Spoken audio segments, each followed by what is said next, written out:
Baik, Assalamualaikum warahmatullahi wabarakatuh. Selamat siang, salam sejahtera bagi kita semua.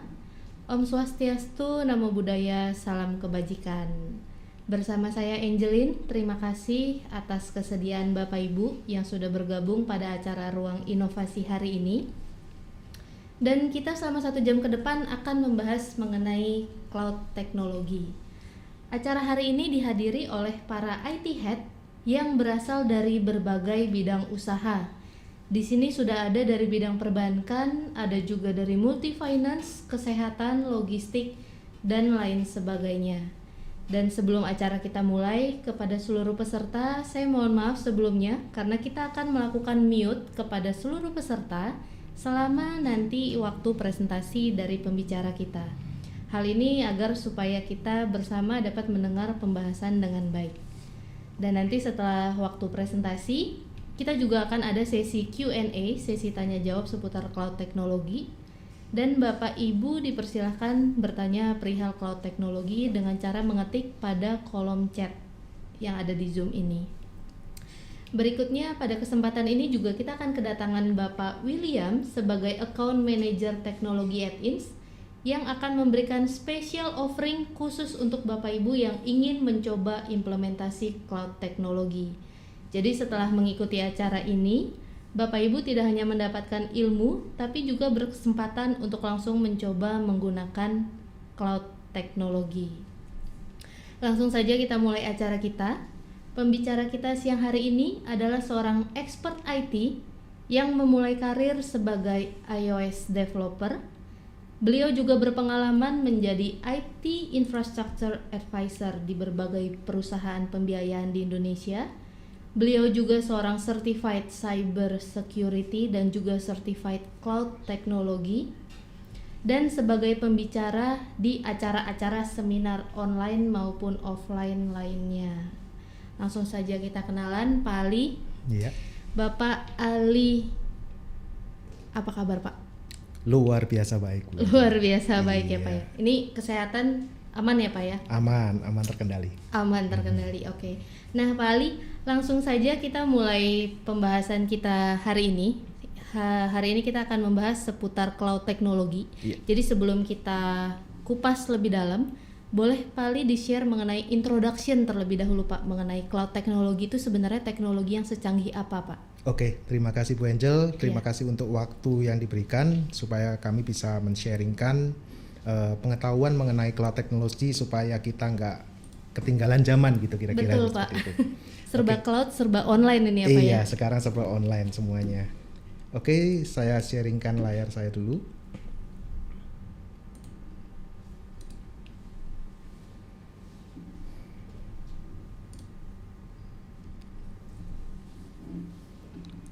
Oke, selamat siang Bapak Ibu.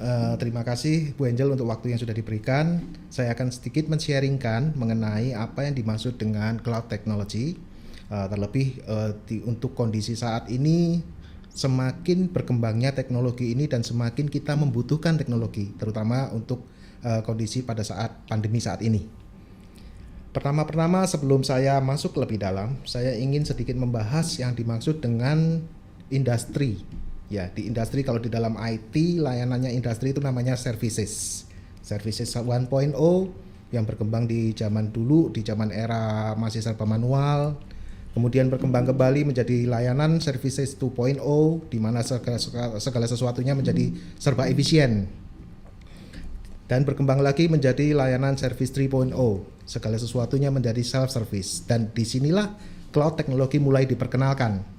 Tapi memang karena pada saat itu adopsinya masih belum masuk terlalu dalam, saat ini berkembang lagi menjadi layanan services 4.0.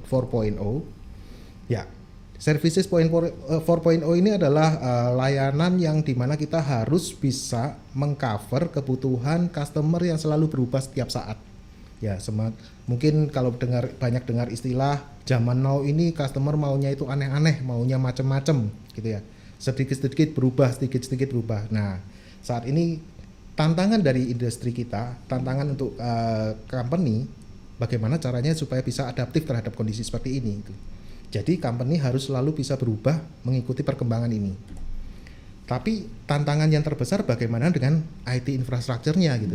Karena di zaman now ini IT infrastruktur itu sudah menjadi tulang punggung bagi suatu perusahaan untuk bisa maju. Ya, kalau kita masih menggunakan cara yang manual, di mana layanan itu masih di layanan 1.0, kita akan ketinggalan sekali. Di sini IT itu sangat berperan penting. Tuh, tantangannya bagaimana itu? Nah, kalau bisa saya sedikit memberikan data statistik yang kita bisa lihat di internet, ya, dengan kondisi COVID saat ini, itu pertumbuhan akan ICT itu akan semakin berkembang, gitu. Ya, di awalnya yang minus di kuartal pertama 2020, kemudian berkembang di first half-nya, kemudian menjadi berkembang lagi, diperkirakan di akhir tahun akan bertumbuh terus seperti itu. Nah, tapi masalahnya di sisi kita sebagai IT, kita itu masih harus mikirin yang namanya infrastructure requirement gitu. Apakah requirement kita itu bisa memenuhi kebutuhan bisnis seperti ini? Kemudian ujung-ujungnya kita harus memikirkan bagaimana kita belanjanya, investasinya kita seperti apa. Dilanjutkan lagi, kita harus mempertimbangkan yang namanya lisensi atas operating system, mungkin lisensi atas hardware kita, mungkin juga lisensi atas aplikasi kita gitu. Jika aplikasi kita hanya sanggup mempunyai lisensi untuk 100 user saja, tapi karena pertumbuhan user mendadak berkembang menjadi 500. Kemudian bagaimana maintenance-nya? Kita juga harus mempertimbangkan hal-hal yang namanya maintenance. Terus DR, disaster recovery. Apa yang harus kita lakukan jika terjadi disaster? Itu semua yang harus dipertimbangkan oleh IT. Selanjutnya bagaimana migration strategy? Migration yang paling simple adalah mungkin bisa dibilang Windows update, kira-kira seperti itu ya, misalnya dari Windows 2008 misalkan seperti itu. Kemudian harus berkembang lagi menjadi Windows 2016. Bagaimana kita melakukan migrasi itu? Kalau asal-asalan migrasi, ujung-ujungnya adalah down. Selanjutnya lagi mengenai staff. Bagaimana kesiapan staff kita dengan IT yang semakin berkembang terus karena mengikuti pertumbuhan bisnis, ujung-ujungnya staffnya juga ketinggalan secara ilmu, ketinggalan secara jumlah staffnya IT, akhirnya jadi hektik terus. Ya, banyak sekali yang bilang namanya IT kalau nggak ngelembur bukan orang IT. Nah, padahal bukan seperti itu harusnya. Yang paling mengerikan adalah TCO, total cost of ownership. Kita nggak nyadar gitu. Kita nggak nyadar pada saat awal kita melakukan perencanaan, segala sesuatunya sudah kita masukin ke dalam budget. Tapi karena hal-hal kecil yang nggak kita sadari, katakanlah misalkan minum kopi gitu ya. Kopi itu hal yang kecil yang hidden, yang nggak kelihatan, tapi kita harus pertimbangkan juga hal seperti itu. Nah, ujung-ujungnya total cost-nya menjadi gede. Ujung-ujungnya lagi adalah bisa-bisa setengah belanja tahunan dari perusahaan habis untuk IT doang gitu. Jadi akhirnya IT yang namanya menjadi tulang punggung tadi akhirnya menjadi IT sebagai cost center, tukang ngabisin duit. Sudah tukang ngabisin duit masih tukang down lagi, suka down. Nah, itu kan menjadi hal yang tidak baik gitu. Nah, ujung-ujungnya stress out gitu ya. Orang IT banyak yang stress gitu ya. Banyak yang rambutnya cepat putih, kira-kira seperti itu. Oke. Nah, ini saya mau sharingkan sedikit poin-poin paling penting yang sudah saya sadur dari berbagai sumber. Yang pertama, dalam kita mendukung services 4.0, itu kita harus mempertimbangkan IT yang cost efektif. Di sini ada kata more yang saya tekankan dengan underline. Maksudnya harus lebih semakin efektif cost-nya gitu. Jangan bisnisnya berkembang, peningkatan revenue 200%, tapi biaya IT-nya juga naik 200%. Bahkan lebih parahnya lagi, biaya IT naik jadi 300%. Jadi nggak seimbang dengan bisnis. Harusnya bisnis berkembang, IT-nya semakin turun biayanya. Yang selanjutnya adalah bicara soal scalable. Apakah IT itu sanggup mendukung kondisi seperti ini? Ya, scalable kalau kita bicara misalkan kemarin ya, hari belanja online nasional ya, 99 gitu kan. Nah, kalau kita mempertimbangkan kondisi seperti ini dari awal, wah saya sudah mempersiapkan untuk 99 5 tahun sebelumnya, saya harus belanja gitu. Otomatis itu biayanya nggak kecil itu otomatis gitu. Tapi kalau yang namanya IT di zaman now harus bisa scalable. untuk kondisi Harbolnas kemarin, saya sudah siapkan infrastruktur seperti sekian. Karena kondisi tanggal 10 sudah kondisinya normal lagi, saya harus infrastrukturnya harus turun gitu. Tapi kalau kita melakukan dengan cara yang konvensional, kita belanja infrastruktur, ya otomatis akan menjadi waste gitu kan. Karena kita sudah belanja mungkin server segede bagong gitu kan. Habis itu terbuang sia-sia, nggak kepake resource-nya. Karena bisnis sudah kembali ke normal lagi gitu. Atau misalkan digunakan untuk end of day, untuk end of month. Ya, kebutuhan peningkatan resource sangat tinggi gitu, padahal di tanggal 1 sudah turun lagi. Selanjutnya kita harus bisa memberikan akses terhadap emerging teknologi gitu. Maksudnya seperti apa gitu, misalkan layanan bisnis Bapak dan Ibu pingin mempunyai dukungan atas payment menggunakan Shopee Pay. Ya, kalau kayak saya bicarakan soal belanja e-commerce gitu kan, pingin bisa mendukung Shopee Pay, tapi gimana caranya? Wah, saya harus mempersiapkan API-nya saya nggak ready, saya harus bangun API lagi gitu. Tentu akan ada cost ya kan, cost untuk develop API. Tapi dengan kondisi saat ini kita sudah nggak bisa seperti itu gitu. Kita bangun API, katakanlah butuh 3 bulan, Shopee Pay sudah nggak lagi trendingnya sudah pindah ke OVO misalkan seperti itu. Waduh, Shopee Pay belum selesai, saya harus bangun lagi API untuk OVO. Nah itu tentunya sangat tidak efektif karena bisnis sudah bergerak lagi nantinya. Dan yang terakhir kita harus bisa secara gesit untuk melakukan dukungan terhadap bisnis kita. Saat bisnis karena kondisi now, kita harus mulai memikirkan untuk pivot, misalkan seperti itu. Bisnis kita sudah harus pivot ini untuk menuju ke layanan yang lain gitu. Wah, IT-nya nggak siap lah, servernya saya nggak siap ini, saya harus belanja lagi, butuh waktu 2 bulan gitu. Apalagi dengan kondisi COVID now gitu ya. Butuhnya kira-kira bisa 4 bulan. Seperti itu bisa naik. Nah, hal-hal ini yang perlu kita pertimbangkan untuk mulai melirik yang namanya cloud technology. Kenapa? Di luaran sana, adopsi atas cloud itu terus berkembang. Sejak dari 2008, terus berkembang dan ini adalah data yang terbaru di 2020. Secara marketnya sudah naik sedemikian tingginya. Dan beberapa sumber dari internet kita bisa lihat itu pertumbuhannya jauh lebih dahsyat lagi kalau ditambahkan 5 tahun ke depan atau 10 tahun ke depan. Jadi cloud teknologi itu akan menjadi suatu trending yang harus kita segera adopsi. Nah, sekarang apa sih yang dimaksud dengan cloud computing itu? Cloud teknologi. Sebetulnya prinsipnya simpel sekali. Yang dimaksud dengan cloud itu adalah layanan computing ya, yang dideliver melalui internet. Jadi istilah cloud itu bukan cuma sekedar awan-awan doang, tapi istilah cloud itu adalah internet, maksudnya jaringan internet. Sehingga layanan apa yang kira-kira diberikan itu yaitu server, storage, database, networking, software, analytic, dan intelligence. Jadi melalui jaringan internet kita bisa melakukan akses seperti itu. Di zaman now segala sesuatu harus WFA gitu kan. WFA ya, saya bilang WFA, anywhere, from anywhere, bukan hanya work from home saja gitu. Apalagi sebentar lagi akan diberlakukan lagi peraturan PSBB gitu kan. Kita sudah semakin harus mempersiapkan yang namanya WFA gitu. Kalau kemarin kita nggak ready karena terlalu mendadak, ya seharusnya kita sudah semakin ready nih kondisinya untuk sekarang, terutama untuk menyambut nanti di tanggal 14 ini gitu.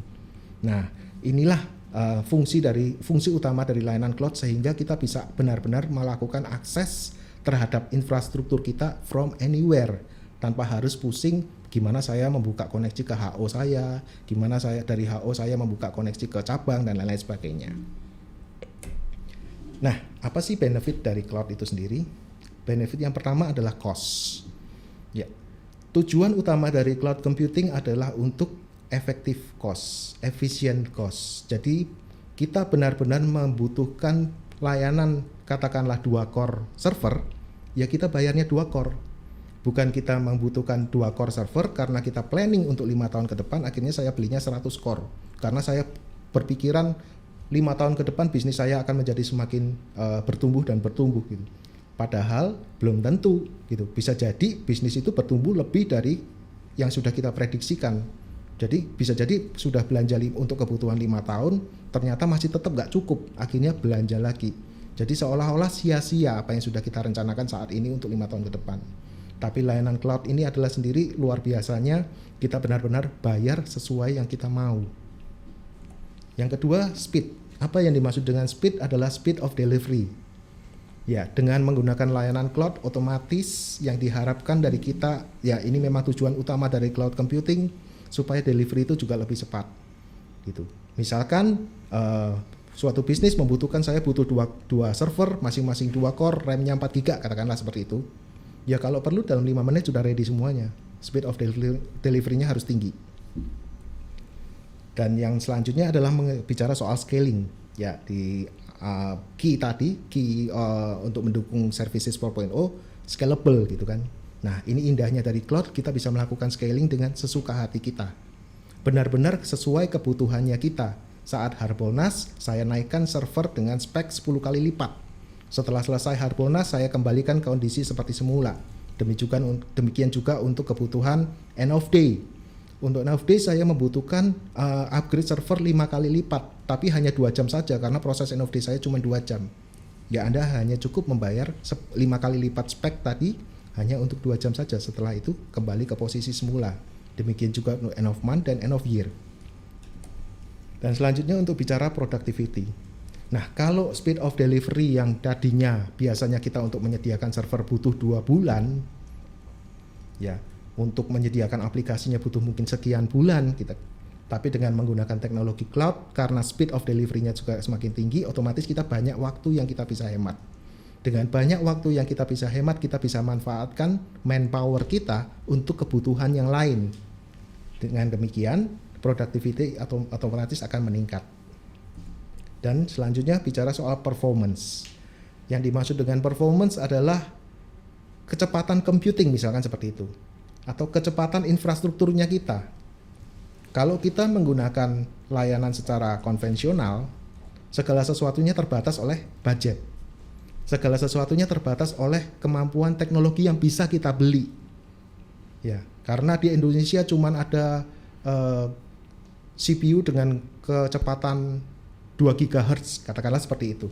Ya sudah, kita cuma bisa belanja seperti itu saja. Kalau mau lebih dari itu, kita harus inden, harus belanja di luar dan lain-lain sebagainya. Tapi yang dengan namanya teknologi cloud computing, karena cloud provider itu sudah ready dengan segala infrastrukturnya mereka, kita tinggal pilih, saya mau yang 2 GB, saya mau yang 2,5 GB, saya mau yang 3 GB, bahkan mungkin bisa sampai 4 GB dan lain-lain sebagainya. Tinggal minta, tinggal order, langsung tersedia bagi kita. Nextnya mengenai reliability. Ya, salah satu target dari cloud computing adalah bicara soal reliability. Ya, kalau kita menggunakan infrastruktur kita, kalau kita mau bicara reliability, otomatis kita harus beli barang yang wow, ya, barang yang mewah dan lain-lain sebagainya. Karena ada harga, ada barang gitu kan, seperti itu. Tapi enggak, dengan yang namanya cloud computing, kita menggunakan layanan yang ada. Gitu. Tinggal kita pilih vendor mana yang reliable, vendor mana yang menjadi top brand, kira-kira seperti itu. Dan harganya peti-peti plus minus saja gitu. Jadi kita dapat keuntungan di sini. Yang terakhir bicara soal security. Security ini adalah hal yang sangat penting bagi saya, karena bagi saya hal yang terpenting dalam suatu bisnis itu adalah data. Ya, data kita. Data kita adalah harta yang tertinggi bagi saya. Itu yang paling prioritas. Karena itu security menjadi hal yang sangat perlu kita fokuskan dalam membangun suatu bisnis atau membangun suatu IT infrastructure. Gitu. Nah, disinilah kita tempatnya bisa menyandarkan harapan kita terhadap cloud computing. Karena di dalam teknologi cloud computing itu security sudah menjadi prioritas yang utama. Bahkan mayoritas vendor cloud provider itu mereka memang memfokuskan terhadap security ini. Bahkan kalau bisa dibilang itu sertifikasinya mereka itu berjibun, jauh melebihi dari yang kita bayangkan. Nah, selanjutnya kalau saya bicara lagi, nextnya adalah tipe dari cloud computing. Tipe yang pertama itu adalah private cloud. Private cloud ini mungkin sudah banyak sekali dari kita yang memanfaatkan. Bapak Ibu mungkin sudah sering dengar dengan istilah namanya hypervisor, sudah sering dengar istilahnya namanya virtual machine, virtual computing, dan lain-lain sebagainya. Itu yang saat ini sekarang kita gunakan. Kenapa dikatakan private? Karena environment-nya benar-benar milik kita sepenuhnya. Nextnya adalah mengenai public cloud.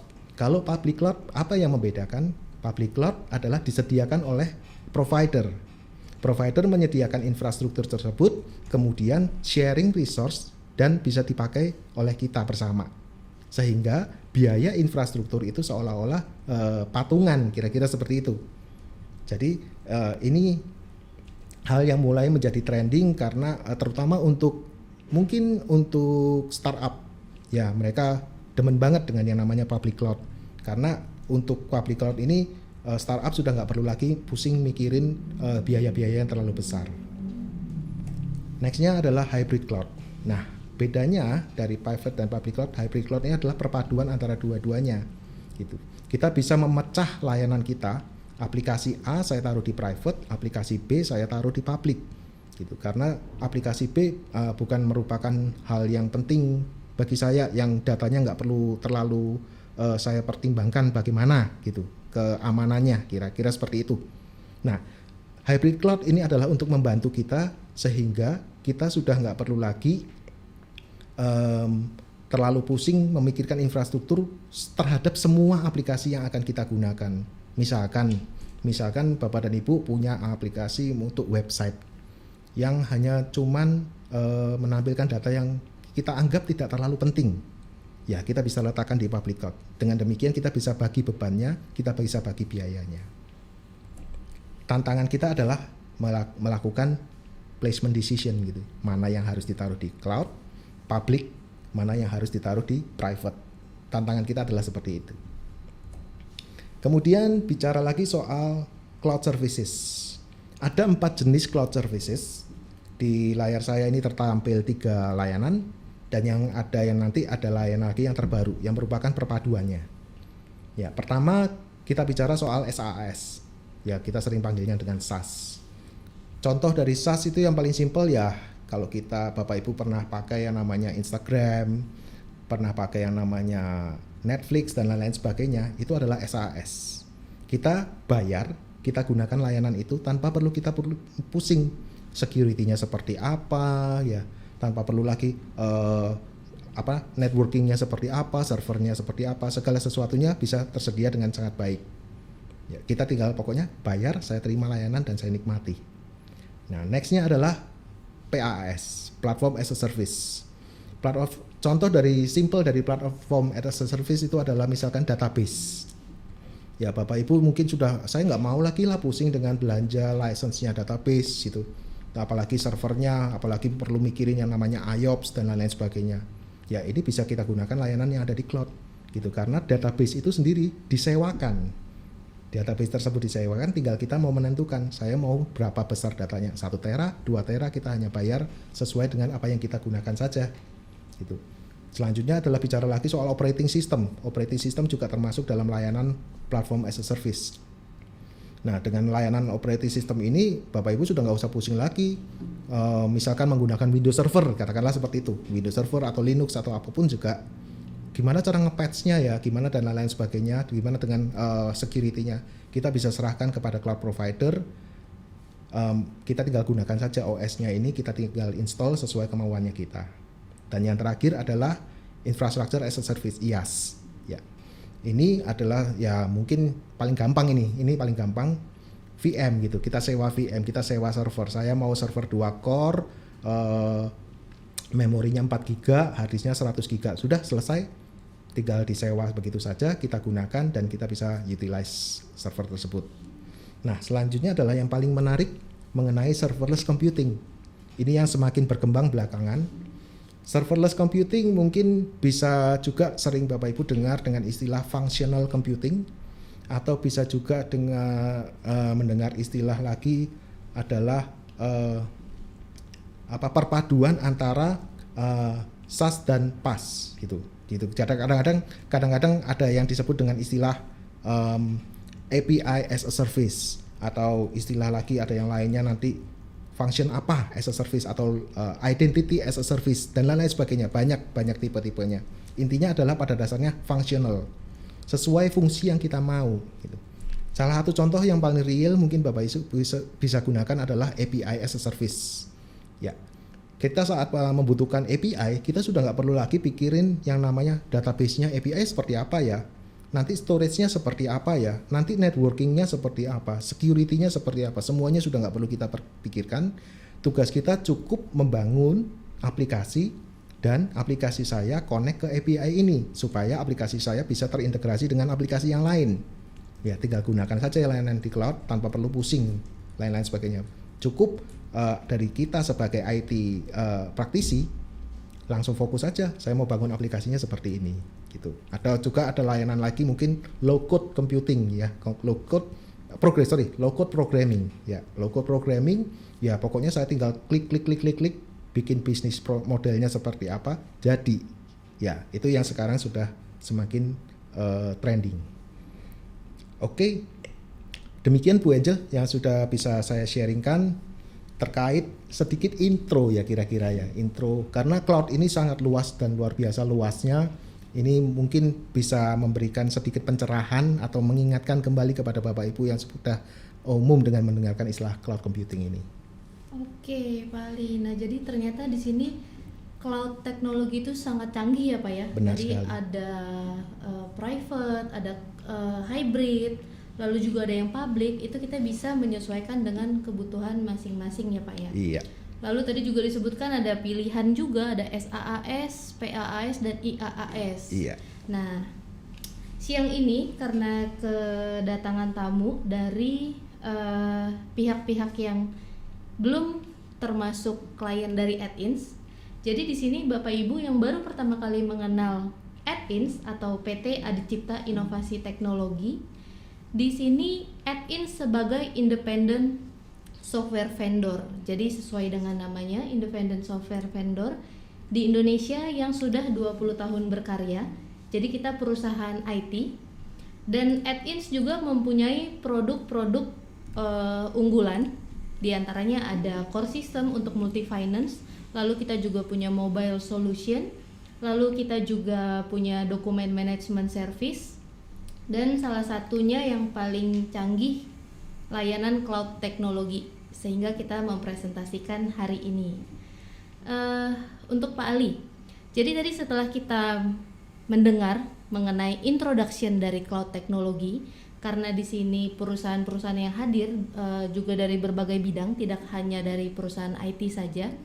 Kira-kira kalau kita mau mulai mencoba untuk implementasi cloud computing di perusahaan Bapak Ibu yang hadir, itu kira-kira Adins menyediakan layanan yang seperti apa, Pak, untuk menolong mereka bisa langsung implement gitu, Pak? Oh, oke. Layanannya ada apa aja, Pak, yang Adins siapkan? Oke, terima kasih untuk pertanyaannya. Ini kebetulan sekali.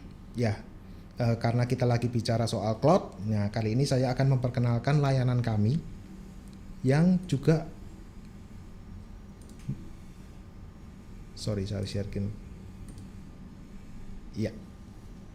Nah, kami mempunyai layanan yang namanya IT Services. Kalau bisa saya gambarkan, IT Services itu adalah sebetulnya, kalau tadi cloud itu bicara virtual machine gitu ya, virtual application, virtual. Nah, layanan IT service ini pada dasarnya adalah layanan virtual IT. Apa fungsinya? Fungsinya adalah untuk membantu Bapak Ibu, perusahaan Bapak Ibu, dari sisi IT-nya hanya fokus terhadap pengembangan bisnis perusahaan, biar bisa sejalan dengan perusahaan. Sedangkan untuk urusan-urusan yang namanya hal-hal yang merepotkan, yang membuat stres tadi, bisa diserahkan kepada kami dari Adins untuk bisa menghandle semua itu. Dengan demikian, seolah-olah perusahaan Bapak Ibu punya namanya virtual IT department. Nah, kalau bisa saya gambarkan secara poinnya, 4 penting ini adalah: pertama, kita punya layanan yang namanya strategic consulting, yang kedua IT management, ketiga service desk, dan yang terakhir cloud service itu sendiri. Apa sih yang dimaksud dengan layanan strategic consulting? Kalau gambaran simpelnya, layanan strategic consulting itu adalah virtual CTO atau virtual CIO. Jadi seolah-olah Bapak Ibu punya departemen yang sudah memikirkan bagaimana saya harus membangun infrastruktur bagi perusahaan saya, IT infrastructure, dan tinggal main order saja kepada kami, dan kami bisa membuat desainnya, kami bisa memikirkan secara best practice-nya, sehingga nanti bisa untuk mendukung perusahaan Bapak dan Ibu. Ya. Kemudian setelah kita melakukan tadi desain, kami juga punya layanan yang namanya IT management. Kalau tadi desain, planning gitu kan. Nah, kalau sekarang gimana caranya saya mempraktekkan gitu kan. Wah, saya sudah dapat rekomendasi nih dari Add-ins, tapi saya bingung harus beli device-nya seperti apa ya, harus beli servernya seperti apa ya, harus beli networking tool-nya seperti apa ya. Nah, di sini kami bisa membantu Bapak Ibu untuk mewujudkan apa yang sudah di-plan tadi. Ya, sehingga sudah nggak usah pusing lagi nih dari IT department Bapak Ibu gitu. Kita sudah punya kan yang namanya virtual IT department gitu. Serahkan aja ke virtual IT department, pokoknya saya nanti mau infrastruktur saya kebentuk sekian sesuai dengan yang Add-in sarankan. Gitu. Kalau saya ambil contoh mungkin paling simpelnya itu Bapak Ibu misalkan punya first liner ya, orang lapangan gitu, sebanyak 3.000 orang yang butuh smartphone untuk alat kerjanya mereka gitu di lapangan. Kami bisa membantu untuk mewujudkan hal tersebut. Perusahaan Bapak Ibu tidak perlu lagi pusing dengan yang namanya kira-kira device-nya hilang seperti apa, kalau device-nya rusak seperti apa, atau yang lebih parahnya kalau device-nya dibawa kabur gimana gitu kan. Nah, yang penting sesuai perjanjian dengan Add-ins kita harus memprovide 3.000 smartphone, akan selalu ada setiap hari smartphone itu sejumlah 3.000. Itu adalah menjadi tanggung jawabnya Add-ins dalam mewujudkannya, dan kita akan melakukan manajemen atas setiap perangkat-perangkat tersebut. Kemudian selanjutnya bicara lagi soal yang namanya layanan service desk. Kalau tadi sudah di plan, setelah plan dibangun, kemudian harus ada after sale-nya kan, kira-kira seperti itu. Bagaimana kita memberikan layanan dari sisi IT department, memberikan layanan terhadap departemen yang lain atau mungkin terhadap klien-klien Bapak Ibu gitu kan. Nah, disinilah fungsi dari service desk. Kita bisa melakukan ticketing system, kita bisa melakukan pencatatan, kita bisa juga memberikan solusi-solusi bagi klien-klien Bapak Ibu, baik itu klien dari sisi internal maupun eksternal. Disinilah fungsi dari service desk. Dan yang terakhir adalah bicara soal cloud services itu sendiri ya. Kalau tadi saya suka bicara cloud computing, cloud gitu kan. Nah, layanan ini ada sendiri kami yang benar-benar bisa membantu Bapak Ibu dalam melakukan advisory. Gimana sih saya harus meletakkan aplikasi saya ke dalam cloud? Gimana saya harus membangun cloud environment saya gitu? Karena kalau tidak berhati-hati dalam membangun cloud environment, ujung-ujungnya cloud ini menjadi biaya yang sangat besar Bapak Ibu. Dan di situ juga kami nggak melulu hanya memberikan saran, kami juga bisa membantu membangun environment tersebut. Kami juga bisa membantu bagaimana melakukan migrasinya. Dan selanjutnya yang terakhir adalah bagaimana kami melakukan maintenance terhadap cloud environment tersebut. Gitu. Jadi di Add-ins ini solusi selalu dari ujung sampai ke ujung Bapak Ibu. Kita nggak mau memberikan solusi sampai di tengah terus kita selama tinggal Bapak Ibu agreement sudah selesai ya gitu. Kita nggak. Add-ins selalu memberikan solusi sampai ke ujung, sampai selesai, sampai mentok. Kira-kira seperti itu. Bahkan kami juga bisa membantu Bapak Ibu dalam melakukan perencanaan terhadap business continuity-nya. Ya, di sini ada poin yang saya tekankan adalah bicara soal disaster recovery. Gimana kalau terjadi permasalahan, gimana kalau terjadi disaster. Kita juga bisa membantu mengcover itu supaya bisnis Bapak Ibu tetap bisa running well. Kira-kira seperti itu Bu Angel. Nah, yang terakhir adalah saya sedikit akan memberikan poin-poin kenapa kita comply terhadap hal ini, karena kami didukung oleh beberapa cloud provider Bapak Ibu. Ya, ini sertifikasi yang bisa kita andalkan untuk menjamin security bagi Bapak dan Ibu. Kita sudah comply dengan ISO, kita comply dengan PCI DSS, dan juga untuk privacy datanya kita juga sudah comply dengan GDPR. Ya, kita comply juga dengan ISO terkait untuk data privacy dan lain-lain sebagainya. Ini hal-hal ini sebagai senjata kami untuk bisa menjamin keselamatan data baik bagi perusahaan Bapak dan Ibu. Oke, baik Pak Ali. Wow, keren banget ya. Jadi ternyata di sini Bapak Ibu Add-ins bisa membantu menyesuaikan kebutuhan belanja produk sampai maintenance-nya tadi ya Pak Ali, ya, mulai dari menentukan apa aja yang perlu dibeli sampai maintenance. Yes. Oke. Jadi tadi disimpulkan ada 4 jenis layanan dari Bapak Ali. Ada strategic consulting, ada IT management, service desk, dan cloud service tentunya. Lalu selain memberikan paket komplit, bisa dibilang At-ins ini sebagai IT consultant-nya juga ya Pak Ali ya? Benar sekali. Jadi bisa tanya-tanya lebih komplit dari awal sampai akhir, sampai implement belanjanya semuanya sekalian langsung di At-in gitu, bisa ya Pak ya? Benar. Oke, nah ini cukup menarik. Saya ingin online dengan Pak William. Di sini saya ingin bertanya untuk Bapak William sebagai account manager layanan cloud. Selamat siang Pak William. Ya, selamat siang Bu Angel. Iya, Pak. Saat ini pastinya perusahaan-perusahaan yang udah join di online webinar kali ini menggunakan sistem penyimpanan on-premise. Lalu kalau nih Pak, kita bicara kalau ternyata di sini ada peserta yang tertarik, yang berminat untuk mencoba menerapkan langsung cloud teknologi di perusahaannya. Apakah ada layanan dari At-ins mengenai special offering-nya Pak William? Nah, thank you Bu Angel atas waktunya. Kebetulan memang hari ini kita udah siapkan paket-paket untuk kita tawarkan yang memang hanya berlaku hari ini saja ya. Nah, kalau tadi kita sudah bahas soal cloud, yang di-highlight selalu berkali-kali oleh Pak Ali tadi adalah efisiensi dan efektivitas.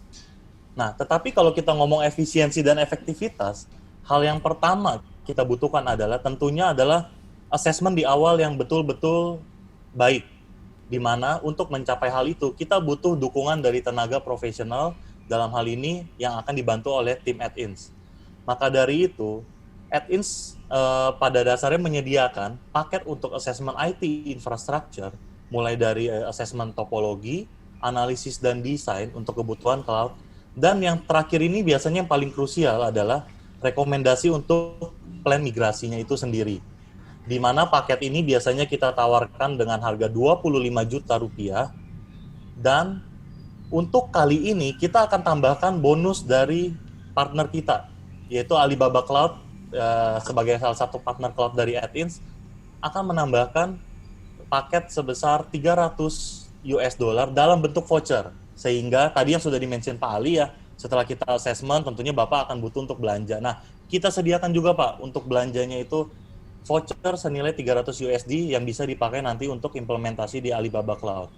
Nah, dengan manfaat total sebesar 30 juta, khusus untuk hari ini saya berikan penawaran khusus hanya dengan 10 juta rupiah, Bapak bisa mendapatkan semua servis tersebut, include dengan voucher Alibaba Cloud tadi. Loh, Pak William, bagaimana caranya, Pak? Di layar Bapak dan Ibu sekarang sudah tampil ada nomor dari marketingnya At-ins. Silakan Bapak ambil handphone Bapak, tambahkan nomor WA-nya, dan booking segera untuk company Bapak mendapatkan penawaran ini. Cukup dengan chat aja, Pak. Chat aja, informasikan nama Bapak dan nama company-nya. Pak, saya booking ingin dapatkan penawaran khusus At-ins. Hanya berlaku untuk 10 company pertama, Pak, yang daftar hari ini. Kira-kira demikian, semoga bisa dimanfaatkan dengan baik, Pak, kesempatan ini, karena periode ini hanya berlaku penawarannya untuk hari ini saja. Ya, demikian Bu Angel, semoga bisa menjawab ya. Oke, thank you Pak William. Jadi ternyata hari ini ada offering khusus diskon up to 70% ya Pak Ali ya, supaya kita bisa sama-sama mencoba untuk menerapkan cloud teknologi. Dan seperti biasa, untuk di acara-acara At-ins hari ini juga kita akan ada door prize. Kita akan membagikan voucher dana senilai 200.000, dan door prize hari ini dipersembahkan oleh Alibaba Cloud. Jadi langsung saja kita undi secara online. Untuk nanti yang namanya keluar bisa langsung menyapa supaya kita tahu kalau benar-benar ada orangnya. Ini dari undiannya, kita mulai undi. Bapak Endro Siswanto dari Smart Finance.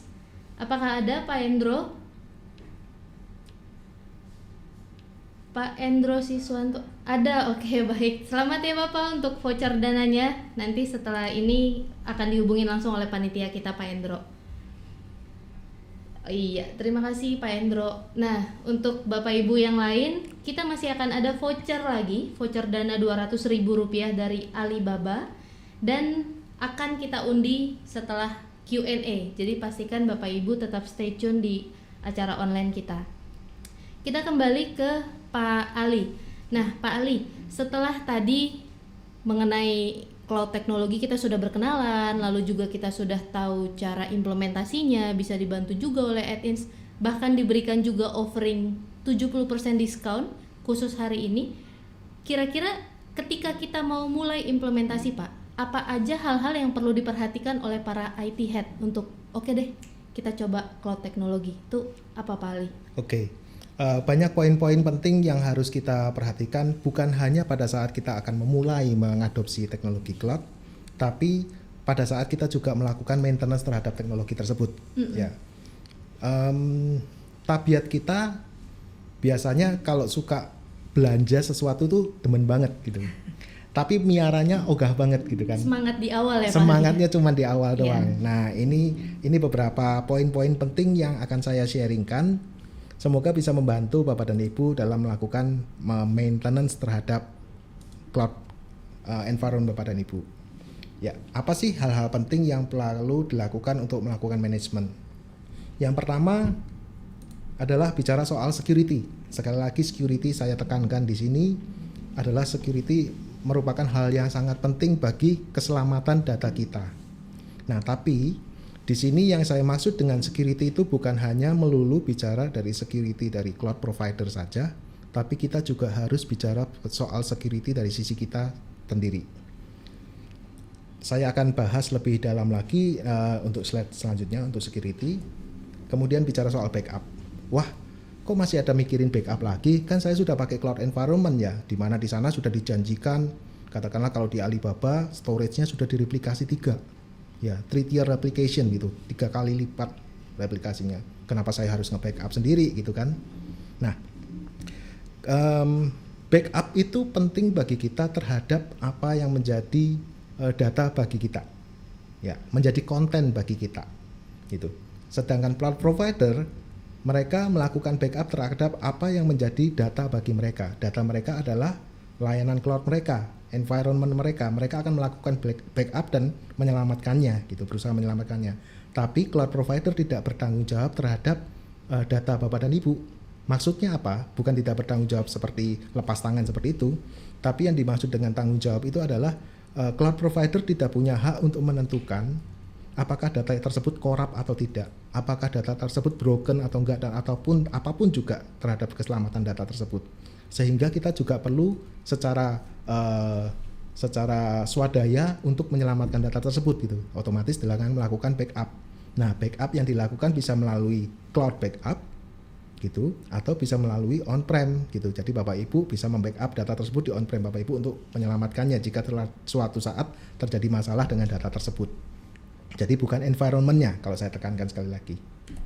Kemudian bicara soal disaster recovery. Disaster recovery itu ini hal yang mungkin cukup menjadi hal yang penting, tapi sering sekali kita anggap tidak penting, ya, gitu. Bahkan regulasi terhadap financial industry misalkan seperti itu yang mengharuskan business continuity plan, gitu kan. Tapi kita sering kurang terlalu tanggap terhadap kondisi seperti itu karena ini otomatis menjadi cost bagi kita. Nah, tapi ini disaster recovery sangat penting.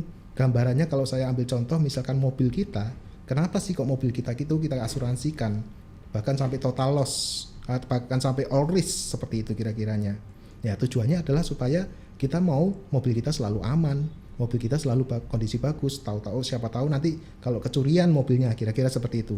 Jadi biaya itu seolah-olah kita buang kalau kita nggak gunakan gitu kan. Tapi pada suatu saat jika benar-benar terjadi disaster atas mobil kita, maka kita sudah punya penyelamatnya. Demikian halnya juga dengan environment IT yang ada di cloud. Kita tetap harus mempertimbangkan yang dinamakan dengan disaster recovery.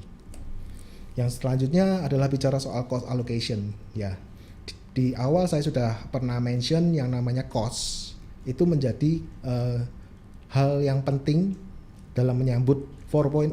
Kita harus memikirkan cost secara efektif, dan cloud memberikan janji dengan layanan cloud kita bisa cost efektif. Kira-kira seperti itu. Tapi jika kita tidak bisa mengalokasinya dengan sangat baik, dengan sesuai plan, dengan terencana yang baik, ujung-ujungnya cloud environment akan membuat biaya Anda menjadi semakin dan semakin besar lagi. Bahkan bisa lebih besar dari on-prem. Ya, saya ambil contoh seperti ini Bapak Ibu.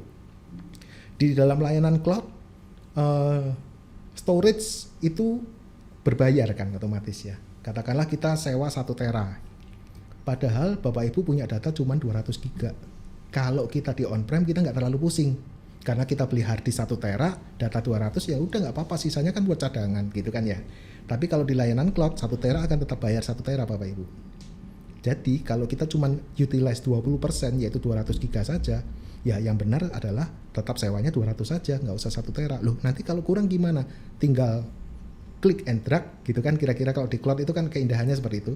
Tinggal klik and drag, tinggal ketik saya butuhnya 250, dia akan berubah menjadi 250 gitu, instantly. Nah, itulah indahnya cloud. Kemudian bicara soal reporting. Nah, reporting ini kembali yang tadi saya ambil contoh terhadap pemakaian storage gitu kan. Kadangkala kita kurang memperhatikan dengan yang namanya reporting. Kita hanya perhatikan hal yang bersifat reporting kalau terjadi masalah. Itu sering kali terjadi, bahkan di tim saya pun juga mengalami hal yang kondisi seperti ini. Kalau misalkan CPU usage mencapai 90%, maka kita akan mulai kebakaran jenggot gitu kan, kira-kira wah ada masalah apa ini dan lain-lain sebagainya. Tapi kalau CPU usage-nya selalu 10%, apa yang terjadi? Kita akan diam dan tenang saja gitu kan. Nah, kita biarkan saja seperti itu gitu Pak, meskipun sudah di-generate reporting setiap bulan kira-kira seperti itu. Nah, tapi di dalam layanan cloud kita harus jeli terhadap hal kondisi seperti ini. Kalau kita pakai server dengan 4 core CPU gitu kan, tapi utilize-nya hanya 1 core saja di dalam report, sudah waktunya kita untuk memikirkan apakah perlu saya downgrade ini, kebanyakan ini saya belinya gitu. Nah, itu yang harus kita pertimbangkan. Nah, dari poin-poin tersebut saya ingin tekankan 2 hal yang penting, yaitu security dan disaster recovery. Karena yang lainnya itu mudah sekali untuk kita mengadopsinya, tapi sedangkan untuk security dan disaster recovery ini jarang sekali kita yang menerapkannya. Yang pertama adalah kita bicara soal inadvertent data breach. Apa sih maksudnya? Maksudnya itu adalah user itu seringkali lalai, ceroboh. Contoh simple yang saya bisa ambil contoh ceroboh itu seperti ini Bapak Ibu. Di dalam security, dalam memberikan akses data, katakanlah misalkan untuk login ke cloud access, kemudian login untuk database, itu seringkali kita menggunakan user yang sama, database password yang sama gitu kan. Nah, kondisi seperti ini terjadi berdasarkan data statistik 71% oleh karena kondisi user yang lalai tersebut. Lalai oleh karena kebiasaannya sih seperti ini, daripada saya pusing ngingetin banyak password gitu, daripada saya pusing ngasih password ke masing-masing PIC, saya bikin aja 1 password, nanti saya sharing rame-rame. Nah, ini 70% menyebabkan data breach. Nextnya adalah malicious data breach. Yang dimaksud ini benar-benar orang nakal gitu kan. Ya, nakal itu maksudnya seperti apa? Nakal itu maksudnya bisa jadi dengan sengaja dan tidak sengaja. Sengaja contohnya, misalkan ada user dari Bapak Ibu yang demen nih nonton anime gitu kira-kira ya. Padahal kan di anime tuh banyak tuh iklan-iklan yang nggak jelas dan lain-lain sebagainya, di gratisan seperti itu ya kira-kira ya. Di situ dari sisi penyedia layanan bisa juga menyantikan sesuatu, katakanlah ransomware yang disuntikan ke kita.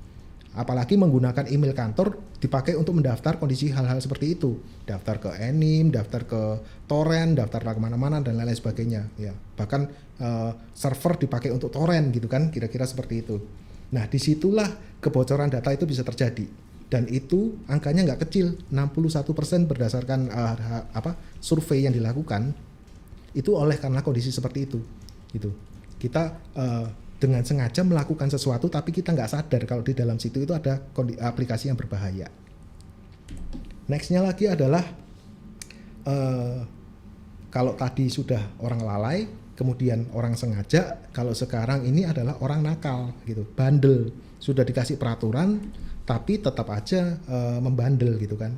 68% menurut data itu adalah dilakukan dari sisi kita dari sisi user-user kita gitu. Misalkan saya ambil contoh, kalau di tempat kami user-user yang baru itu selalu dikasih password yang selalu seragam Bapak Ibu. Ya misalkan passwordnya adalah Ali 2020, kira-kira seperti itu passwordnya. Ya, nah password ini bahkan sampai user itu resign masih tetap Ali 2020.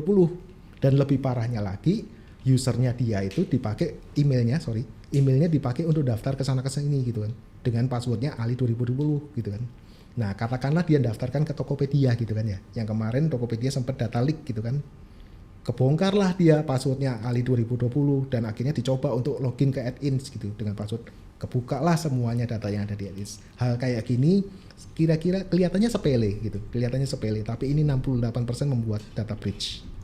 Yang lebih parah lagi Bapak Ibu, berdasarkan laporan dari Gartner, ternyata angkanya lebih besar lagi. Kalau tadi angka di 60-70%, angka 60-70% data tersebut disebabkan oleh kelalaian kita. Ternyata menurut prediksi dari Gartner ya di tahun 2020, ternyata kebocoran kelalaian tersebut angkanya 95%. Jadi hanya 5% saja yang di cover oleh cloud provider, sedangkan sisanya 5% itu oleh karena kelalaian dari kita sendiri. Nah, untuk itu kita perlu banget mengerti yang namanya security itu seperti apa dan bagaimana kita harus menerapkannya.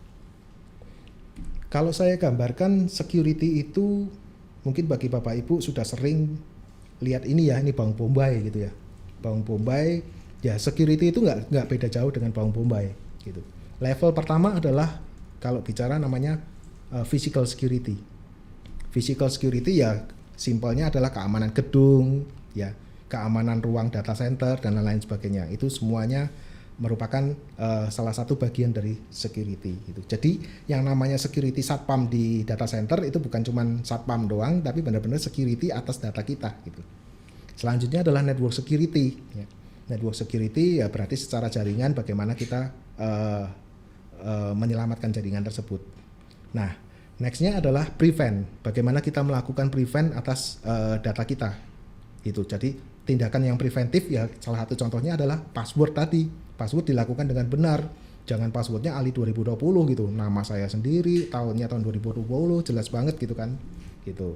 Terus kemudian kita harus melakukan guard terhadap data kita. Guard itu gimana contohnya? Antivirus. Salah satu contoh paling simpel guard. Ya. Kemudian kita melakukan detect. Detect itu contoh simpelnya adalah ya kita harus melakukan audit secara rutin gitu kan. Audit secara rutin terhadap keamanan kebocoran data kita. Kira-kira mungkin 1 bulan sekali, misalkan seperti itu. Nah, nextnya adalah mitigate. Kita harus bisa melakukan mitigasi terhadap segala peluang-peluang kebocoran di dalam data kita secara rutin. Jadi jangan hanya puas, oh saya sudah menerapkan konsep yang secure gitu kan.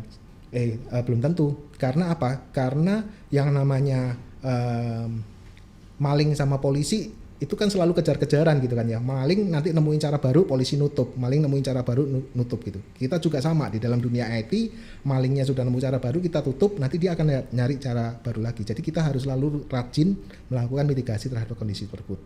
Dan ujung-ujungnya hal yang paling penting adalah data kita itu sendiri.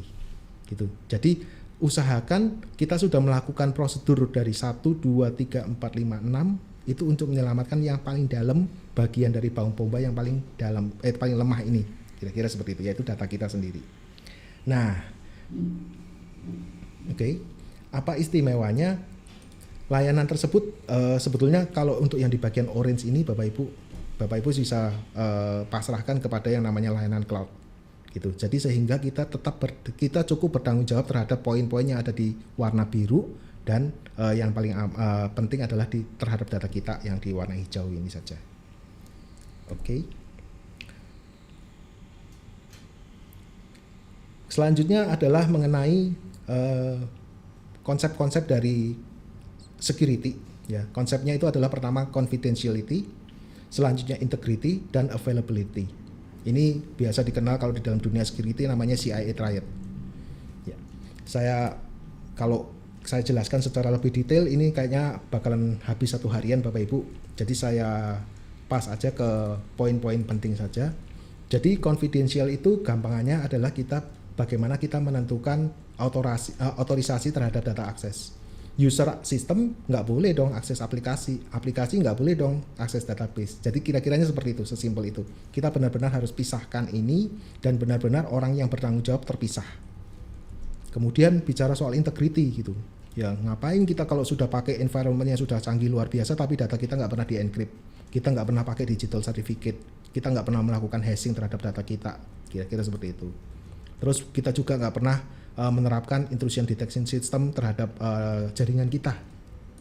Ya, kita nggak pernah melakukan audisi, version control terhadap apa yang kita deploy. Katakanlah kita deploy aplikasi kita harusnya versi 5 gitu ya, kita salah deploy ke versi 4 yang ternyata punya security hole dan kita nggak sadar kondisi seperti itu. Itu membahayakan sekali Bapak Ibu. Ya, terus kemudian bicara soal authentication-nya, kalau perlu semakin ribet untuk login itu semakin baik Bapak Ibu. Jadi security selalu memang berbanding terbalik dengan kenikmatan. Ya, sering sekali kan kita jengkel sekali, wah gua mau login aja harus pakai handphone, bawa handphone dan lain sebagainya. Tapi ini adalah cara yang terbaik. Di tempat kami Bapak Ibu untuk login saja masing-masing sekarang sudah harus bawa handphone supaya bisa login. Kemudian bicara lagi soal availability. Ya, availability itu bukan, jadi security itu bukan cuma bicara soal attack dan hack. Tapi security itu juga bicara soal availability gitu. Kalau kita punya aplikasi cuman ada single point of failure doang, begitu ada masalah down, ya itu namanya kita tidak menerapkan konsep security. Ya, kemudian patching juga kita hal yang penting yang mungkin anti bagi orang IT ya. Gua takut nih kalau Windows-nya gua upgrade, aplikasinya nanti down. Nah, itu padahal ini ada penting nih. Kita harus selalu menerapkan konsep patching ini. Kemudian DR plan dan yang terakhir adalah DOS protection gitu, denial of service. Jadi aplikasi yang benar sebetulnya kalau kena brute force attack misalkan ya, orang nyoba terus input password gagal, harusnya dia bisa mengelok, menutup diri dia terhadap user tersebut. Lu nggak boleh login lagi, lu harus izin, kira-kira seperti itu. Nah yang terakhir saya singkat saja, apa sih hal-hal yang perlu kita perhatikan dalam menerapkan planning terhadap DR yang secara efektif. Yang pertama kita harus menentukan yang namanya inventaris terhadap hardware dan software kita. Ya, jangan sampai hal yang nggak penting kita masukin gitu ya. Ini kalau misalkan aplikasi ini down, bisnis saya tetap bisa jalan, lah ngapain ditaruh di DR gitu kan? Itu otomatis akan pemborosan gitu. Ya sudah, kalau nggak penting biarkan, kalau down ya down dulu selama kita bisa memberikan toleransi terhadap down, yaitu di poin yang nomor 2. Kapan kita memberikan toleransi gitu. Seringkali kita kalau ditanya berapa sih Pak toleransi downtime yang bisa Bapak accept? Ya secepat mungkin, kalau bisa 1 detik. Nggak bisa seperti itu Bapak Ibu.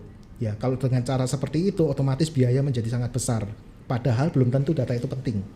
Ya selanjutnya adalah siapa yang responsible gitu terhadap data tersebut, terhadap backup tersebut. Kita harus tentukan orangnya. Karena kalau enggak nanti begitu ada masalah bingung nyarinya. Ini siapa tanggung jawab, nggak up servernya malah bingung nyari siapa yang salah gitu kan. Kemudian hal yang simple, communication gitu, communication plan, saya sebut communication plan gitu kan. Nah kalau kita nggak bisa menentukan alat komunikasi kita terhadap DR plan, ya gimana kita bisa menjalankan DR plan dengan baik gitu kan. Ya simpelnya adalah misalkan contohnya WhatsApp group gitu, hal-hal yang simple, pokoknya tahu kalau ada masalah nyari ahli itu kemana sih, kira-kira seperti itu. Nah kemudian kita juga harus menentukan employee itu harus dilarikan mana kalau terjadi emergency gitu ya. Jadi jangan sampai secara teknologi sudah tercover nih Bapak Ibu. Wah IT saya sudah canggih banget, sudah punya DR plan, sudah punya redundancy dan lain-lain sebagainya. Tapi saat terjadi disaster karyawannya bingung. Laptopnya hancur, segala sesuatunya hancur, katakanlah ini amit-amit ya. Katakanlah misalkan gedung terbakar gitu kan. Segala sesuatunya hancur, wah tapi servernya nyala nih, aplikasi nyala, tapi karyawannya bingung semua, dia nggak tahu harus bekerja di mana. Ya itu sama juga bohong kan Bapak Ibu. Ya selanjutnya SLA ini juga penting, kita harus menentukan SLA terhadap DR kita supaya SLA ini menjadi barometer bagi kita untuk bisa melihat berapa lama saat terjadi disaster bisnis kita bisa hidup lagi, bisa jalan lagi dengan normal. Ya. Terus di sini juga ada saya sebutkan include how to handle sensitive information gitu. Nah, ini biasanya kita itu rada alergi untuk memasukkan sensitive information ke dalam DR plan kita, gitu. Karena kita takut, ya. Nah, pada dasarnya kalau Bapak Ibu mengerti konsep security dengan baik dan benar, otomatis ini bukan menjadi hal yang tabu, tapi justru hal ini menjadi sangat penting dalam DR plan kita.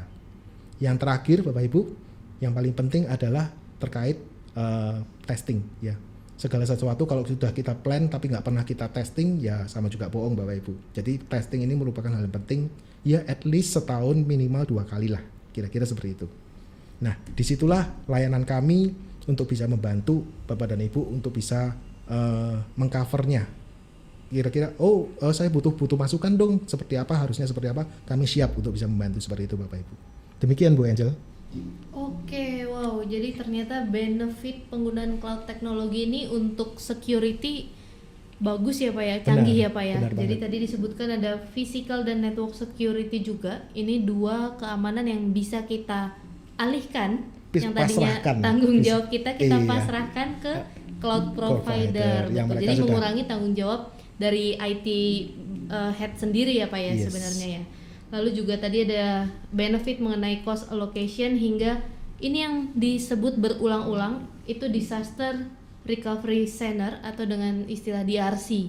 Karena memang kita tidak pernah tahu kapan DRC ini bisa menimpa kita ya Pak ya. Jadi memang tadi Pak Ali sudah jelaskan. Sedia payung sebelum hujan. Sedia payung sebelum hujan. Karena kita biasanya kalau udah hujan justru mandi hujan biasanya. Benar.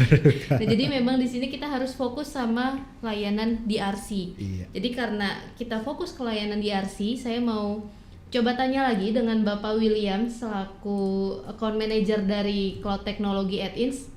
Ya, Pak William.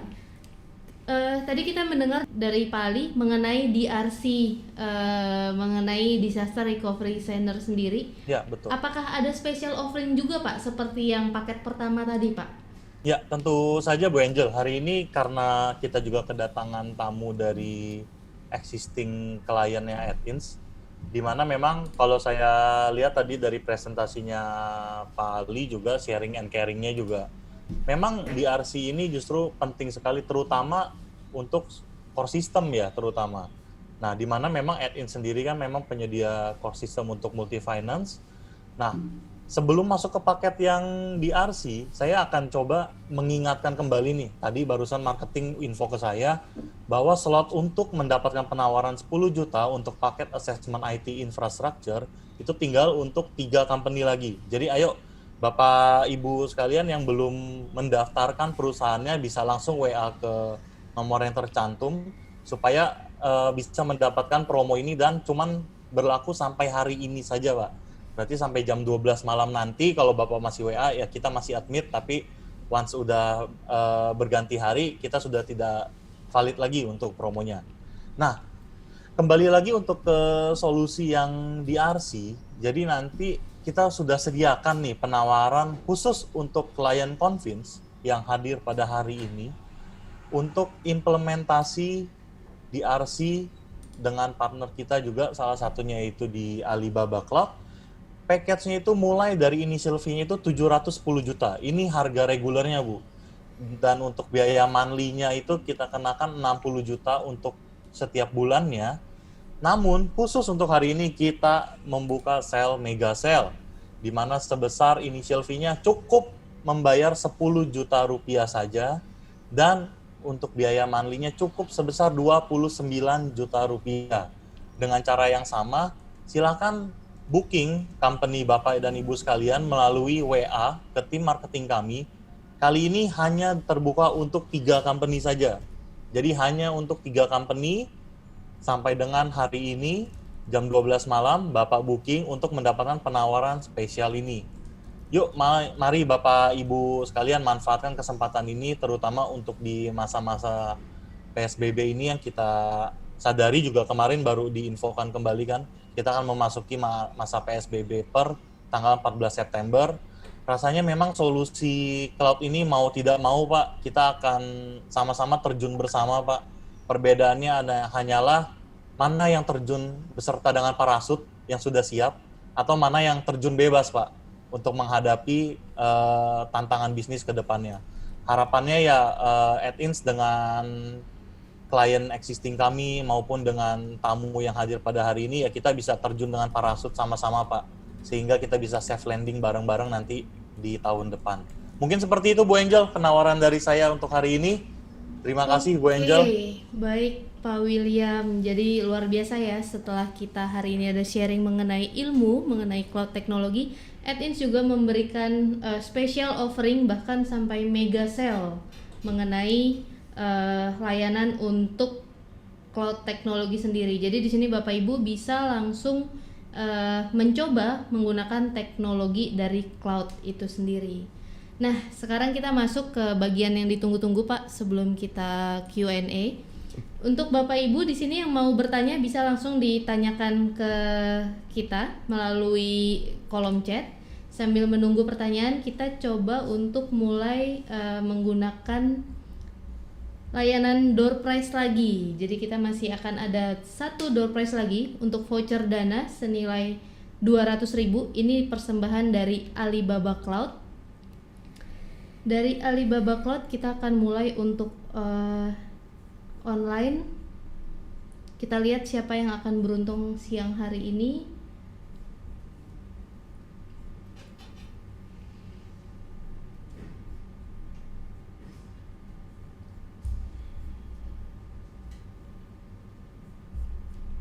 Oke, mohon ditunggu sebentar. Ini sepertinya ada gangguan teknis. Oke, ini kita langsung share screen. Boleh di share screen? Ya. Kita lihat siapakah yang beruntung untuk mendapatkan voucher dana Rp200.000 dari Alibaba Cloud. Bapak Fandi Gautama dari Smart Sarana Telekomunikasi. Apakah ada Bapak Fandi? Ada, oke Pak Fandi. Selamat Jadi Pak hari Fandi. ini yang beruntung ternyata yang pertama dari Smart Finance, yang kedua dari Smart Sarana Telekomunikasi. Ini kayak hokinya angka smart, ini kata-kata smart ini. Baik Pak Fandi, nanti ditunggu ya Pak ya. Kita akan hubungi Bapak setelah berakhir acara sesi hari ini. Oke. Nah, di sini ada yang bertanya, Pak Ali. Ini private ke saya, ada yang bertanya mengenai PSBB, Pak. Iya. Kan kita PSBB mulai dikuatkan lagi nih, Pak. Oke. Kira-kira main korelasi antara cloud teknologi dengan PSBB itu apa, Pak Ali? Oke. Terima kasih, pertanyaan dari siapa, Bu Angel? Ini ada dari Bapak Rio. Oke, dengan Pak Rio. Thank you pertanyaannya Pak, bagus sekali. Jadi gini, dengan kondisi PSBB saat ini itu membuat kita mau nggak mau harus mempunyai infrastruktur yang selalu ada dimanapun kita berada.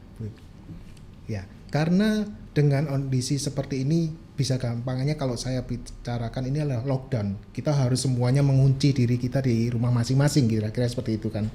Nah, bagaimana caranya kita supaya infrastruktur kita itu selalu bisa melekat dengan kita, dengan setiap individu di dalam company kita. Nah, kita cuma bisa mengandalkan yang namanya internet. Server nggak bisa kita bawa dan lain-lain sebagainya. Infrastruktur nggak mungkin kita bawa ke rumah kita, listriknya bisa anjlok gitu kan, kira-kira seperti itu. Nah, inilah pentingnya layanan yang namanya cloud computing. Karena di dalam layanan cloud computing kita bisa akses dimanapun ada internet. Dimanapun kita punya koneksi internet, kita bisa akses dengan mudahnya, dan sehingga dengan demikian layanan tersebut dari suatu perusahaan kita selalu ada bagi setiap individu yang ada di dalam perusahaan kita ini. Kira-kira seperti itu. Oke, terima kasih Pak Ali. Semoga menjawab untuk pertanyaan dari Pak Rio. Lalu di sini juga ada dari Pak Pandu. Untuk replikasi via cloud, berapa bandwidth internet yang dibutuhkan untuk real time? Kurang lebih 200 GB.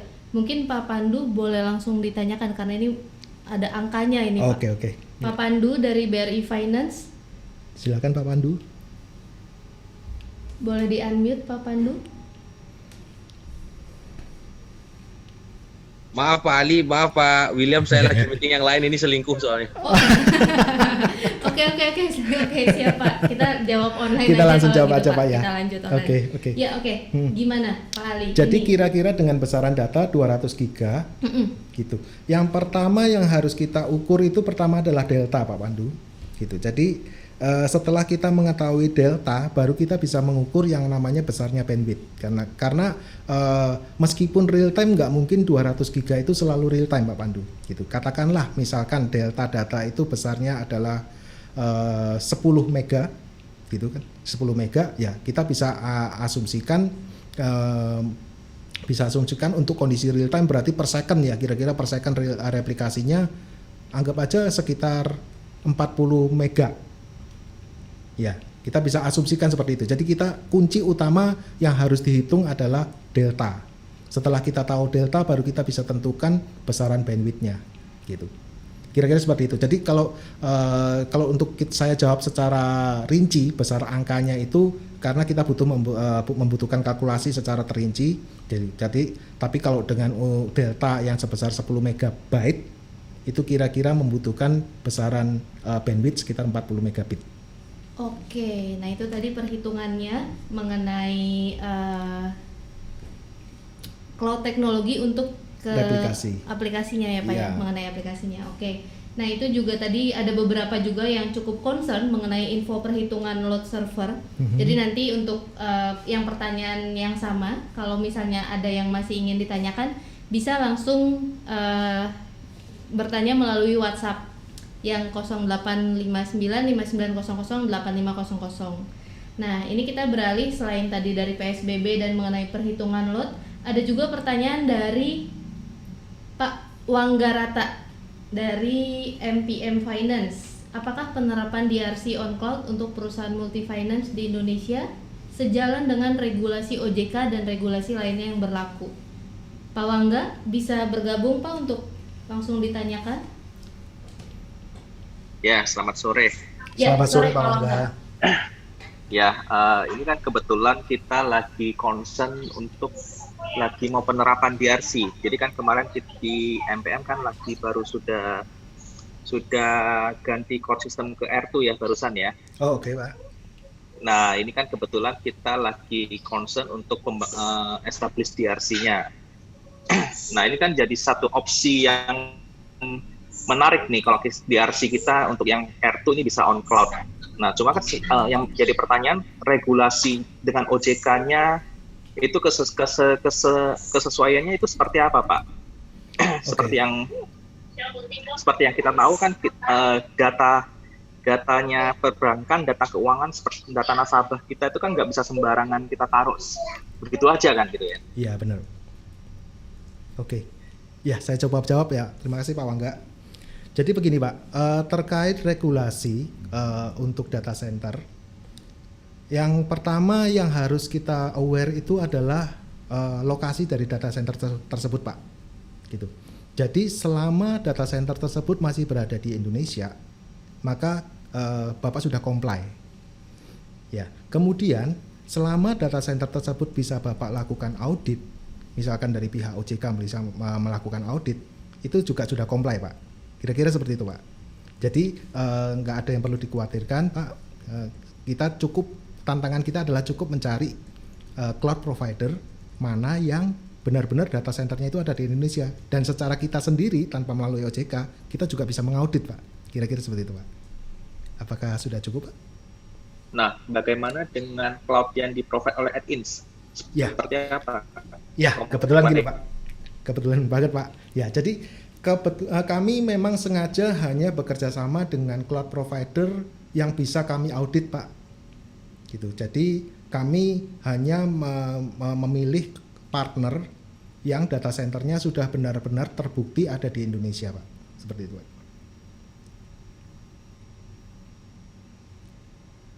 Oke, kalau gitu. Iya. Terima kasih. Iya, karena kebetulan ranahnya kita sama nih Pak. Jadi kita aware juga terhadap kondisi seperti ini Pak. Baik. Terima kasih Pak Ali. Iya, sama-sama. Oke, terima kasih Pak Wangga. Jadi cloud teknologi yang Add-in sediakan ini memang comply dengan regulasi OJK juga. Benar. Ya Pak Ali ya. Oke. Pak Ali, ini pertanyaan berikutnya dari Bapak Lila Aulia Ini kembali mengenai menghitung resource server, RAM per bandwidth yang dibutuhkan dari jumlah user saat akses bersamaan. Bapak Lila Aulia, apakah bisa bergabung Pak untuk menanyakan langsung?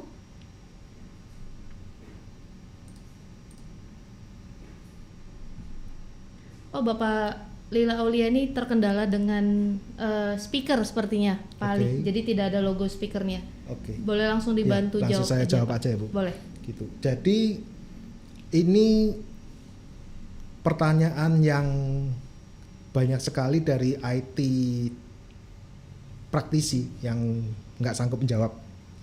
Ya, memang dalam menentukan berapa besar resource suatu server terhadap layanan dari aplikasi itu tantangan tersendiri dan butuh proses yang sangat panjang, Bu. Gitu. Jadi kita nggak bisa menentukan, oh kira-kira kalau 2 core usernya 100. Setelah saya upgrade menjadi 4 core, usernya menjadi 200. Nah, perhitungannya seperti itu tidak bisa dilakukan. Nah, bagaimana cara yang terbaik untuk melakukan seperti itu? Cara yang terbaik adalah melakukan uji. Ya.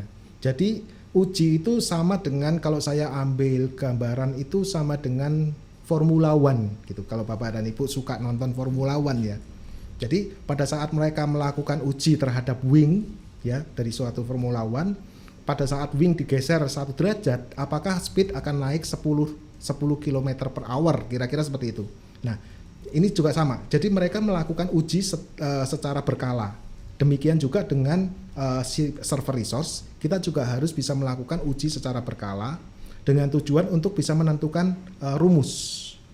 Gitu. Setelah kita uji 100 user akan makan resource berapa, 200 user akan makan resource berapa, 300 user akan makan resource berapa. Setelah semuanya lakukan uji, kita bisa menggabungkan itu semua menjadi suatu rumus. Sehingga aplikasi tersebut akan terbentuklah rumus core-nya berapa, RAM-nya berapa, storage-nya kebutuhannya berapa gitu. Nah, nanti pada saat untuk aplikasi yang lain, kebutuhan yang lain, itu perlu dilakukan uji lagi untuk bisa ditentukan rumusnya gitu. Jadi nggak bisa ditentukan secara general. Oh, kalau maunya 100 user udah pasti 2 core, nggak bisa gitu. Setiap aplikasi punya behavior sendiri-sendiri, punya habit sendiri-sendiri gitu. Kira-kira seperti itu. Oke, baik. Nah, jadi begini Bapak Ibu, karena begitu banyak concern mengenai cara perhitungan, tadi ini juga sebenarnya termasuk layanan add-in siapa ya, Iya, sebagai benar, IT consultant dan IT advisor-nya. Jadi Bapak Ibu yang masih penasaran dan ingin tanya-tanya mengenai cara perhitungan, kira-kira kebutuhannya berapa dan lain-lain, itu bisa langsung di book saja hari ini untuk jadwal presentasinya. Jadi kita bisa langsung membantu menghitungkan ya Pak ya. Benar. Tadi sudah disebutkan mulai dari bantu menghitungkan, belanja, sampai implementasi, bahkan sampai maintenance itu bisa kita bantu. Jadi tidak perlu khawatir, bisa langsung menghubungi di nomor marketing kita tadi dan menikmati juga fasilitas promo mega sale yang hari ini juga kita sudah persembahkan. Harganya, diskonnya juga luar biasa. Oke, ini Pak, ada dari Bapak Raymond Cahaya Benteng Mas, dari perusahaan Cahaya Benteng Mas. Nah, kalau ini menarik nih, sepertinya Bapak Raymond ini ada kebutuhan bagaimana meyakinkan atasan Pak, supaya mau beralih menjadi cloud. Boleh langsung bergabung Bapak Raymond dari PT Cahaya Benteng Mas.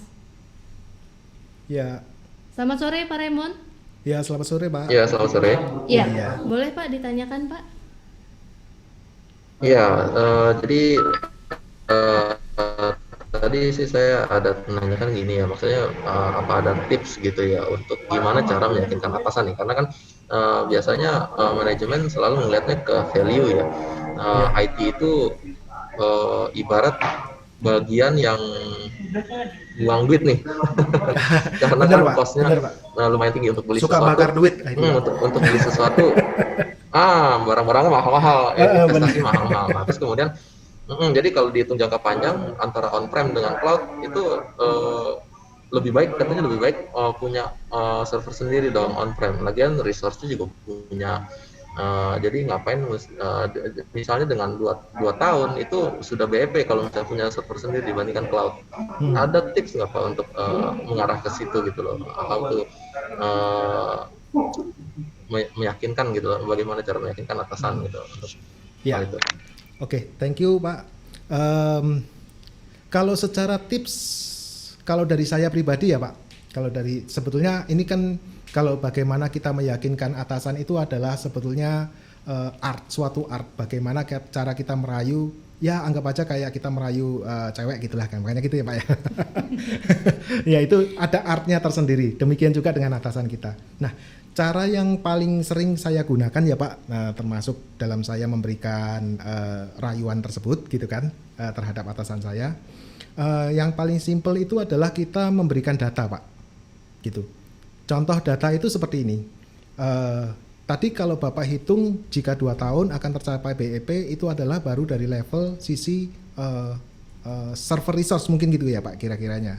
Nah mungkin Bapak bisa tambahkan terhadap yang namanya pembanding bagaimana dengan human resource-nya Pak. Bagaimana dengan energi yang digunakan Pak.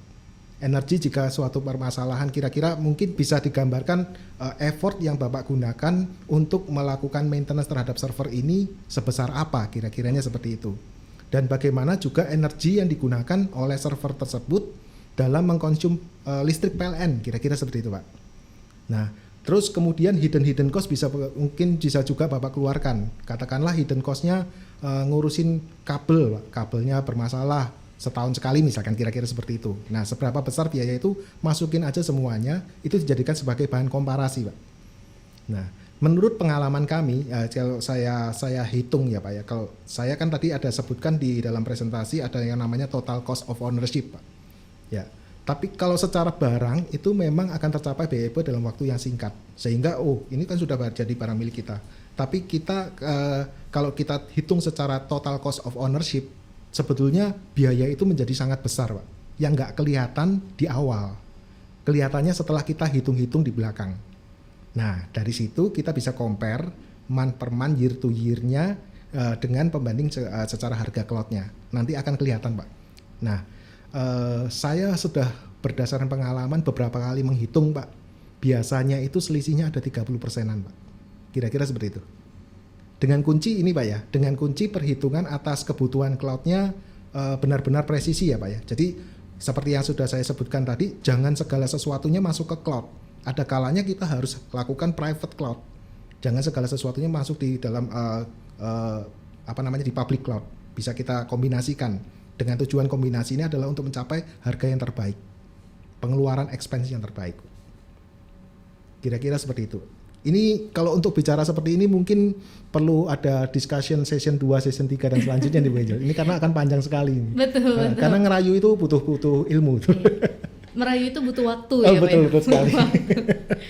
Oke. Ada lagi Pak yang mau ditanyakan? Ya betul, terkait dengan yang tadi itu kan memang padahal saya juga udah menyampaikan sih ya, maksudnya benefit yang ada apabila menggunakan cloud kan seperti yang Bapak sudah sampaikan di slide sebelumnya, benefitnya apa aja ya, seperti scalability, reliability dan lain-lain sebagai macam itu sudah disampaikan, tapi tentu saja ujung-ujungnya perhitungannya kembali ke BP tadi itu. Oke, terus kemudian pertanyaan kedua, kalau misalnya nanti sampai kami menggunakan cloud, saat ini kan kita sudah menggunakan VM. Kalau misalnya apakah nanti bisa cuma dengan memindahkan VM ke cloud, terus kemudian kita melakukan restore VM di cloud sehingga tidak perlu setting atau Sorry. Putus sepertinya Pak. Maksudnya gimana Pak? Memindahkan dari VM ke cloud? Jadi on-prem Bapak dipindahkan ke cloud seperti itu kira-kira ya Pak ya? Ya. Oke. Ya, dengan hanya memindahkan VM DK-nya, terus kemudian nanti dilakukan restore VM di server yang ada di cloud, itu apakah bisa seperti itu? Oke. Ya, jadi saya simpulkan seperti ini ya Pak ya. Pertanyaannya berarti Bapak menggunakan VMware, ya, apakah VM tersebut bisa dimigrasikan ke cloud gitu Pak ya? Ya. Benar. Nah, iya, jadi maksud saya itu VMDK-nya aja, itu file VMDK-nya aja yang dikopikan ke cloud, terus kemudian di restore di sana gitu. Benar Pak. Jadi gini, untuk layanan,